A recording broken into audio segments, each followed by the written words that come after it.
జనరల్గా పీసీఓడితో పాటు ఒబెసిటీ అనేది కూడా గమనిస్తూ ఉంటాం. అంటే ఏంటి, పీసీఓడి ఉన్న ఉమెన్ చాలా అధికంగా బరువు ఉంటారనమాట. ఇది ఎందుకు వల్ల వస్తుంది అంటే మెయిన్గా ఈ హార్మోనల్ డిస్టర్బెన్స్ వల్ల, అండ్ అలాగే కూడా ఇన్సులిన్ రెసిస్టెన్స్ అనే కండిషన్ వల్ల కూడా బరువు అనేది అధికంగా పెరుగుతారు. అండ్ కొంతమందికి షుగర్ వచ్చే ఛాన్సెస్ కూడా ఉంటుందన్నమాట.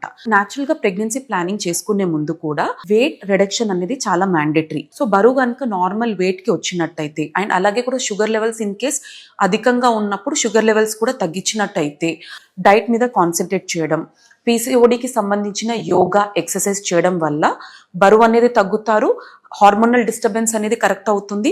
అండ్ కొన్నిసార్లు వాళ్ళకి న్యాచురల్గా కూడా ఎగ్ డెవలప్మెంట్ అనేది జరుగుతుంది.